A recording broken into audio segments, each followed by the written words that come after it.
So first question then is, why does my organization need a website, or does my organization need a website?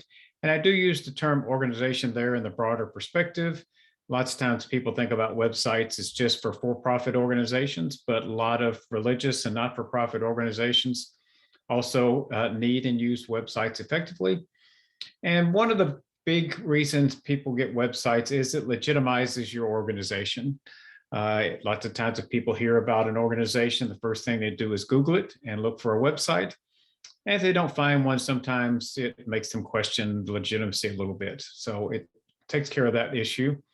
It certainly gives you a great way to display your products if you sell products, or the services you provide if you're a service organization. You can sell and promote from home, which is nice, especially during COVID. And it is a great way to tie social media sites back to your website and to each other. Most businesses and other organizations have one or more social media sites. You really need a Facebook business page, but you can have a Instagram business page, Twitter, lots of different options out there depending on the nature of your business. Your website is a way to link that all together. We'll talk about that a little bit more later. And of course, the last thing is just the reach that you have. A lot of you can probably remember when a new business starting up, you'd put an ad in the local paper and put some flyers up around town, and that was pretty much your reach. Now you can literally reach people all over the globe. So we're going to talk a bit about the types of websites and look at some websites. And the purpose of this part of the class is to give you ideas of how you might want to structure your website, things you want to include. And so we're going to go over several here, and we're going to start with what's called an e-commerce website. And an e-commerce website is a website where you can purchase things directly through the website. So if you're at a website and it has a shopping cart and a way to pay for things online, that's an e-commerce website. Amazon is the prototypical e-commerce website, but a small business can also have an e-commerce website. We're going to look at a website by a company called Tailfeathers. And all of these websites we're going to look at are local to my little hometown here of Southport, North Carolina. Tailfeathers is a small retail business here. And we're going to go over the website and point out some things here. One thing you always want to do with your website is provide a way for people to reach you. And Tailfeathers starts right at the very top. By doing that, it has their email address and their phone number right first thing you see when you log in. We talked about linking social media. They've got a Facebook business page as well. And if I click here, it'll take me to their Facebook page. Most businesses use their Facebook page for more current things, any kind of specials they're doing. They had a special on December 12th. But new items that have just come in, sales they're running, are the kind of things you can do with a Facebook business page. And we have a class on how to develop a free Facebook business page. I'll include a link to that in the class. But the thing I was mentioning is that if someone finds you on Facebook, you always have a link back to your website. If they find you on your website, they got a way to get them over to your Facebook page where they can find other information about you. So it's nice to have that circular relationship where people can move easily back and forth. So I'm going to scroll on down here. Tailfeathers, they show you some pictures, tell you what they do. They sell hand-painted vintage furniture and home decor. They have a physical presence as well.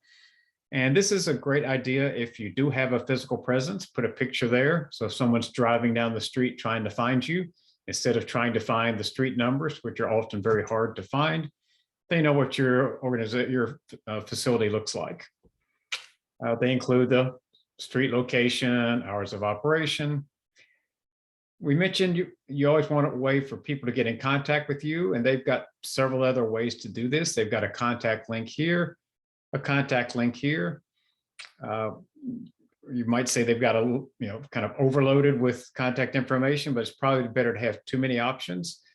This is a fairly common feature that websites have, where you can click on a link and fill out a form on the website and submit it. Instead of having to write down the email address or call you on the phone, you can put your name and address and put in a message here. How much is that particular item, whatever your question is, and hit submit. So that's what these different contact us type links are. They've got the same thing here and yet a third way to do this built into the page. And that's pretty much the bottom of the page. They've got their phone number down here again. Now, this website only has 2 pages, the home page where you land, but then the store, because even though they have a physical presence, they also sell online. So these are items that you can purchase from their website. So if I'm looking through here and my wife's birthday is coming up and I want to get some earrings for her, I can just click here. And this works a bit like Amazon, not quite as slick as Amazon, but it does the same thing. It brings me here. I can see a bigger picture. You could put multiple pictures if you want to. You can select how many you want if you want more than one. You can add it to the cart. And they've also got to contact us here in case I have a question about those earrings. I can click here and ask a question. But if I like it, I can add it to my cart. It's now been added to my cart. You can see there's something else in my cart from the last time I was here. So again, it's like Facebook and other places you've been. You can put something in your cart, but then keep shopping. When you're finished and ready to check out, you can come up here to get back to your cart. And it'll show you the items in your cart. I can view my cart and check out. If I want to change anything, I've got 2 of those. I decided only need 1 of those. And I have my payment options here. Questions about this site? It's fairly small, fairly simple, but it is easy to build and serves the purpose.